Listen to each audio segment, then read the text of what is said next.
বেঁধে আমি নমন জানিয়ে আমার আলোচনা শেষ করলাম। বন্দে মাতরমের মানুষ বুঝে না, সব মুদ্রা আসছে, এখনো আমাদের বন্ধ থাকে। আপনারা এই 25 বছরের ত্রিপুরা রাজ্যে সেই নির্মাণ করেছে কমিউনিস্টরা। আর আমরা আমাদের সরকার আসার পর আমরা জানি এই মাতৃশক্তিকে আমরা আরাধনা করি, দেবী দুর্গার পূজা করি, কালী পূজা করি, জগদ্ধাত্রী পূজা করি, লক্ষ্মী পূজা করি। মাকে আমরা পূজা হিসাবে দেখি, নারীকে আমরা সম্মান দিয়ে থাকি।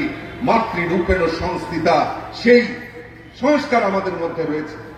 তাই আমাদের দেশের যশস্বী প্রধানমন্ত্রী আত্মনির্ভর ভারত, আত্মনির্ভর মহিলা, আর তৎসঙ্গে আমাদের এই ত্রিপুরা রাজ্য নারীদের সম্মান, নারীদের আত্মনির্ভর রক্ষার জন্য আমাদের সরকার বদ্ধপরিকর।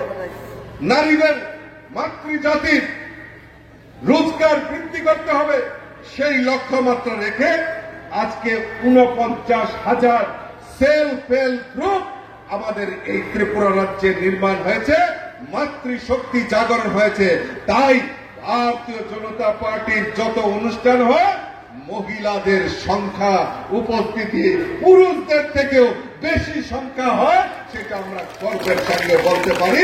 নারীদের সম্মান যদি দিয়ে থাকে, তাহলে ভারতীয় জনতা পার্টির সরকার দিয়েছে। বন্ধুগণ, আজকে